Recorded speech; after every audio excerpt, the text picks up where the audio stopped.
Hi guys, myself Sania Khan. Welcome to mobile academy. I hope आप सब ठीक होंगे। जैसा कि आप सब जानते हैं, मैं आपको क्लास 9th और क्लास 10th की मैथमेटिक्स पढ़ाऊंगी। आज का जो हमारा टॉपिक है वो है क्लास 9th का एनसीईआरटी का चैप्टर नंबर 2 पॉलिनोमियल्स। पॉलिनोमियल्स के बारे में मैं आपको बता दूं कि उसको पढ़ने के लिए आपको जानना होगा कि अलजेब्रिक एक्सप्रेशंस क्या होते हैं, जो हमने ऑलरेडी क्लास 8 में पढ़ रखा है, आप सब ने पढ़ रखा है। और इस चैप्टर में हम पढ़ेंगे how to find the zeros of the polynomial, the remainder theorem, the factor theorem and some algebraic identities and their use in the factorization of polynomial. ठीक है, तो बेसिकली हमारा जो ये चैप्टर है क्लास 9 का चैप्टर 2 पॉलिनोमियल्स, इसमें हमें बेसिकली यही सारी चीज़ें यूज़ करनी है और इसकी हेल्प से ये पूरा चैप्टर हो जाएगा। तो मैं आपको बहुत ही आसानी से, बहुत इजी तरीके से आपको ये पढ़ाने वाली हूँ। तो आई होप आप सबको अच्छा लगेगा। ओके, तो हम स्टार्ट करते हैं। Polynomials, a particular type of algebraic expression. और एल्जेब्रिक एक्सप्रेशन क्या होता है, जैसे कि यहाँ पे आप देख रहे हैं 2x, x square plus 5y etcetera. ये सारी चीज़ें क्या हैं, ये सब एल्जेब्रिक एक्सप्रेशंस हैं जो ऑलरेडी हमने पढ़ रखा है। ठीक है, और पॉलिनोमियल क्या है, एक particular type of algebraic expression है। वो कैसे पर्टिकुलर है ये मैं आपको आगे चैप्टर में बताऊंगी, तो आपको समझ में आ जाएगा। और हमने पढ़ रखा है एल्जेब्रिक आइडेंटिटीज, जैसे कि a plus b the whole square which is a square plus 2ab plus b square, a minus b the whole square which is a square minus 2ab plus b square and a square minus b square, that is a plus b into a minus b. तो ये already हमने पढ़ रखा है class में। अब इस chapter में हम क्या पढ़ने वाले हैं, how to find the zeros of the polynomial,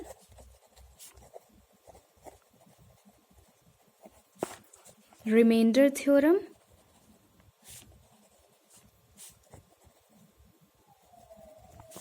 factor theorem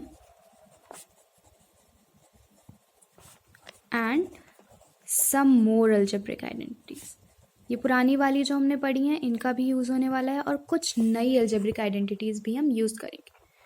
ठीक है, तो सबसे पहले ये जानने के लिए कि पॉलिनोमियल क्या होता है, उसके लिए हमें जानना होगा कि वेरिएबल्स और कांस्टेंट्स क्या होते हैं, क्योंकि पॉलिनोमियल किससे मिलकर बना हुआ है, वेरिएबल्स और कांस्टेंट्स से। ठीक है, कांस्टेंट्स तो सभी जानते हैं, 0, 1, 2 अप टू इन्फिनिटी, ये सारी चीज़ें क्या होती हैं, कांस्टेंट होती हैं। दैट मीन्स उसकी वैल्यू कभी भी चेंज नहीं होगी, हमेशा सेम रहेगी। अब वेरिएबल्स क्या हैं, जिनके मैथ्स में आते ही हम सब घबराने लगते हैं, x, y, z, a, b, c etcetera. ये सारी चीज़ें जिनकी वैल्यू चेंज होती रहती है। किसी इक्वेशन में x की वैल्यू 5 है और दूसरे क्वेश्चन में हम देखेंगे x की वैल्यू 3 है। कहीं पे a की वैल्यू 10 है तो कहीं पे a की वैल्यू 7 है। तो इसकी वैल्यू क्या होती है, चेंज होती रहती है। तो इन दोनों चीज़ों को मिला के हमारा जो बनता है वो होता है पॉलिनोमियल। फॉर एग्जाम्पल 2x को ही देख लें, तो 2x में 2 हमारा कांस्टेंट है और x हमारा वेरिएबल है। तो कांस्टेंट और वेरिएबल को मिला के क्या बन गया, पॉलिनोमियल बन गया, या अलजेब्रिक एक्सप्रेशन बन गया जो कि पॉलिनोमियल होता है। ठीक है, अब एक इक्वेशन लेते हैं जैसे कि x स्क्वायर प्लस 2x।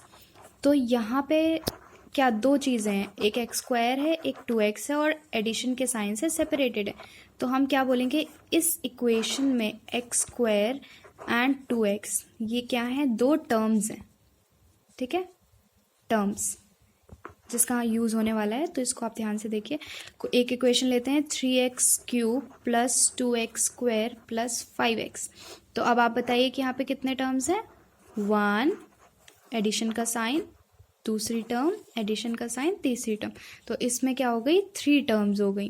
कौन कौन सी, 3x cube, 2x square and 5x। ठीक है, तो ये 3 टर्म्स आ गई हमारे पास। अब हम जानेंगे कि कोएफिशिएंट क्या होता है।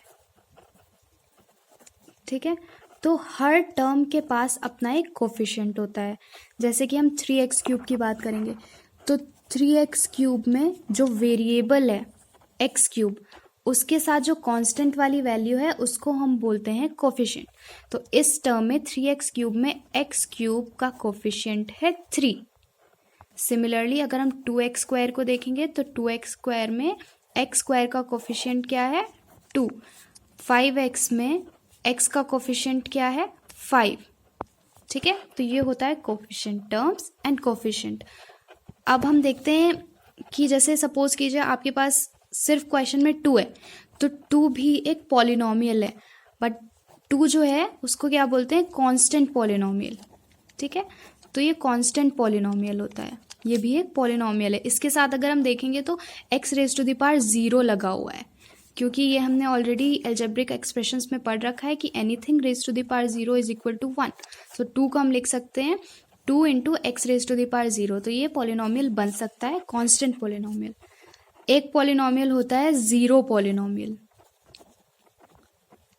जीरो पॉलिनोमियल क्या हो सकता है 0, ठीक है। तो 0 को हम बोलते हैं जीरो पॉलिनोमियल, ये स्पेशल काइंड ऑफ पॉलिनोमियल होता है, ठीक है। अब एक टर्म आती है हमारे पास पॉलिनोमियल्स इन वन वेरिएबल, ठीक है। तो नाम से ही हमें पता चल रहा है कि एक ही वेरिएबल होने वाला है इसमें, जैसे कि x, y, z, a, b, c ये सारे हमने पढ़े हैं। तो इनमें से कोई एक ही वेरिएबल होगा पूरी एक्सप्रेशन में, चाहे वो x हो, चाहे वो y हो या z हो, कुछ भी, कोई भी एक हो सकता है। तो हमारा एक्सप्रेशन क्या हो सकता है x³ + 5x + 2, ठीक है, या फिर 2x + 3 x raise to the power 4 + 5x² + 3x, ठीक है। तो एक ही सिंगल वेरिएबल होगा, या फिर हो सकता है हमारा y² + 2y, z³ + 2z, ठीक है। हमेशा पूरी इक्वेशन में एक ही वेरिएबल होना चाहिए, x का चल रहा है तो x ही है, y का चल रहा है तो y ही है, ठीक है। ये होता है पॉलिनोमियल्स इन वन वेरिएबल। और यहाँ पे हम एक चीज़ नोटिस करेंगे, जो भी वेरिएबल्स हैं उनकी जो डिग्री है या उनका जो एक्सपोनेंट है वो हमेशा होल नंबर होगा। यहाँ पे 3 है, यहाँ पे 1 है, यहाँ पे देखा जाए तो 0 है, जैसे कि मैंने आपको बताया। सिमिलरली यहाँ भी 1 है, यहाँ पे भी 0 होगा। 4 2 1 2 1 3 1, ठीक है। तो हमेशा होल नंबर में जब आएगा तो उसको हम बोलते हैं पॉलिनोमियल्स इन वन वेरिएबल। क्या होता है polynomials in one variable? Polynomials that have whole numbers as the exponent of the variable, ठीक है। तो इसके बाद हम आप बात करते हैं what is the degree of the polynomial. Degree, ठीक है। तो डिग्री क्या होती है, जैसे कि इस एग्जाम्पल को लेते हैं x raise to the power 4 + 5x² + 3x। तो हम देखेंगे कि यहाँ पे जो वेरिएबल है उसकी हाईएस्ट पावर क्या है। तो हाईएस्ट पावर है यहाँ पे x raise to the power 4, तो जो 4 है वो ही उसकी डिग्री हो जाएगी, हाईएस्ट पावर, ठीक है। किसी भी पॉलिनोमियल की जो हाईएस्ट पावर होती है उसको हम बोलते हैं डिग्री ऑफ द पॉलिनोमियल।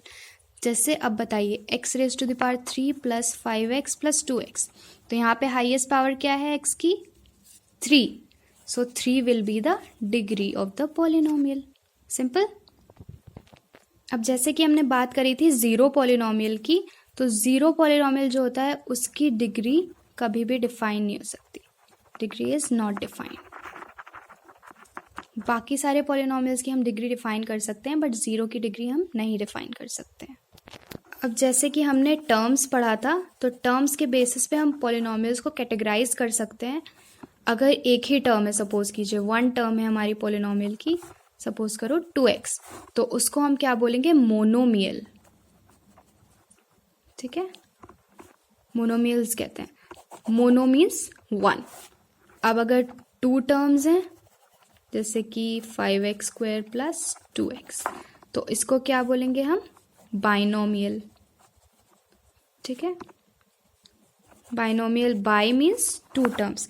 अब हमारे पास अगर 3 टर्म्स हैं जैसे कि 3x³ + 2x² + 5x, तो ये होता है हमारा ट्राइनोमियल।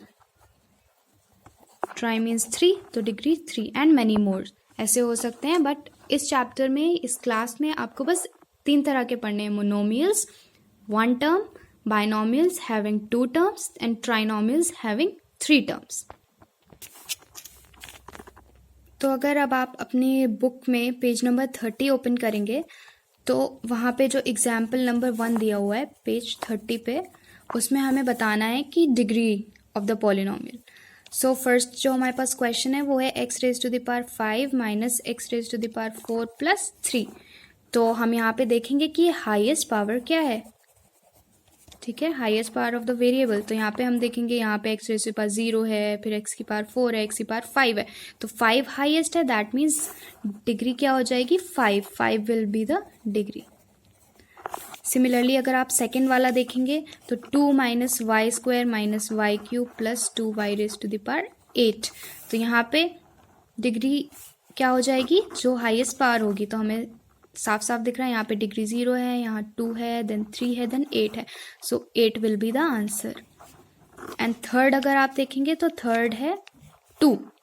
तो यहाँ पे डिग्री क्या है, जैसा कि मैंने बताया था, जब एक कांस्टेंट होता है वो भी एक पॉलिनोमियल होता है और उसको हम लिख सकते हैं x raise to the power 0, y raise to the power 0, anything, तो डिग्री क्या हो जाएगी 0। Got it? ठीक है, तो अगर किसी पॉलिनोमियल की डिग्री 1 होती है तो हम उसको बोलते हैं लीनियर पॉलिनोमियल, ठीक है, डिग्री 1 वाला। एग्जाम्पल क्या है हमारे पास 4x प्लस 5, ठीक है। तो हमेशा लीनियर जो होता है उसकी स्टैंडर्ड फॉर्म होती है ax प्लस b, ठीक है। x की डिग्री जो है वो 1 है, हाईएस्ट पावर जो है वो 1 है। डिग्री 2 वाला जो होता है वो होता है हमारा क्वाड्रेटिक, ठीक है। तो क्वाड्रेटिक का हम एग्जाम्पल ले सकते हैं 2x स्क्वायर प्लस 3x। तो यहाँ पे हाईएस्ट पावर या डिग्री क्या है 2 है, ठीक है। तो इसको हमेशा हम लिखते हैं स्टैंडर्ड फॉर्म में ax square plus bx plus c, जहाँ पे c 0 भी हो सकता है, ठीक है। नेक्स्ट आता है हमारा डिग्री 3 वाला। डिग्री 3 वाले को हम क्या बोलते हैं, क्यूबिक पॉलिनोमियल। इसका एग्जांपल ले सकते हैं x cube plus 4x square plus 5x plus 7, ठीक है। तो हाईएस्ट पावर क्या है 3 है, that means degree 3, that is a cubic polynomial. So इसकी स्टैंडर्ड फॉर्म होती है ax cube plus bx square plus cx plus d। तो अगर अब आप लोग पेज नंबर 32 ओपन करेंगे अपने बुक का, एक्सरसाइज 2.1 है वहाँ पे। First question, which of the following expressions are polynomial in one variable and which are not? State reason for your answer। तो ये ऑलरेडी मैं आपको बता चुकी हूँ कि polynomials in one variable कौन से होते हैं, क्या कंडीशन है उसकी। एक तो कि आपकी इक्वेशन में अगर x है तो x में ही होनी चाहिए, y है तो y में ही होनी चाहिए, मतलब एक ही वेरिएबल होना चाहिए, ठीक है। दूसरी कंडीशन क्या है कि जो भी वेरिएबल है उसका एक्सपोनेंट या उसकी पावर, उसकी डिग्री हमेशा होल नंबर में होनी चाहिए, यानी कि 0, 1, 2, 3, 4, 5, 6, आप सबको पता है होल नंबर्स क्या होते हैं, तो उसमें होने चाहिए। तो अगर आप फर्स्ट वाले में देखेंगे तो 4x square minus 3x plus 7, तो यहाँ पे x की डिग्री 2 है और 1 है और 0 है, दैट मीन्स होल नंबर है। तो फर्स्ट वाला क्या होगा, पॉलिनोमियल इन वन वेरिएबल हो जाएगा। सेकेंड वाला y स्क्वायर प्लस √2, तो यहाँ पे भी y की डिग्री 2 है या फिर 0 है, तो यहाँ पे भी ये होल नंबर्स में है, तो ये पॉलिनोमियल इन वन वेरिएबल है। थर्ड वाला 3√t प्लस t√2, अब यहाँ पे देखिए t के टर्म्स में है, लेकिन t की डिग्री क्या आ रही है √t means t raise to the power 1/2, that means 1/2 आ गया, वो होल नंबर नहीं है, तो ये पॉलिनोमियल इन वन वेरिएबल नहीं हो सकता। सिमिलरली आप इजीली सॉल्व कर सकते हैं question number 1। Then question number 2 देखेंगे, write the coefficients of x square in each of the following. तो कोफिशिएंट्स फाइंड करना मैंने आपको ऑलरेडी बता रखा है। कोफिशिएंट क्या होता है, किसी भी वेरिएबल का उसके साथ वाली कांस्टेंट वैल्यू जो उसकी मल्टीप्लिकेशन में होती है। Third, give one example each of a binomial of degree 35 end of a monomial of degree 100। तो बाइनोमियल मैंने आपको बता रखा है कि बाइनोमियल क्या होता है, और मोनोमियल मैंने आपको बता रखा है कि मोनोमियल क्या होता है। बाइनोमियल जिसमें 2 टर्म्स होती हैं और मोनोमियल जिसमें सिंगल टर्म होती है। तो ये भी इजीली आप कर सकते हैं। Fourth question, right the degree of each of the following polynomials, ठीक है। तो यहाँ पे आपको डिग्री लिखनी है। तो डिग्री क्या होती है, हाईएस्ट पावर, ये भी मैं आपको बता चुकी हूँ, तो ये भी आपसे हो जाएगा easily. And question number 5, classify the following as linear, quadratic and cubic polynomial. तो लीनियर, क्वाड्रेटिक और क्यूबिक भी मैं बता चुकी हूँ आपको। लीनियर क्या होता है, जिसकी डिग्री 1 होती है, क्वाड्रेटिक जिसकी डिग्री 2 होती है और क्यूबिक जिसकी डिग्री 3 होती है। तो ये आपकी पूरी एक्सरसाइज उस सब पे ही बेस्ड है जो अभी मैंने आप सबको एक्सप्लेन किया है। तो आप इसे सॉल्व कीजिए एज अ होमवर्क, और कोई भी अगर डिफ़िकल्टी आती है, कोई भी क्वेरी है, तो आप कमेंट सेक्शन में लिख सकते हैं और मैं ज़रूर उसको सॉल्व करके आपको बता दूंगी। Thank you so much for watching. Hope आपको वीडियो पसंद आया होगा, और मैं कल आपको पढ़ाने वाली हूँ ज़ीरोज़ ऑफ द पॉलिनोमियल, और फिर आपको सॉल्व करवाऊंगी एक्सरसाइज 2.2।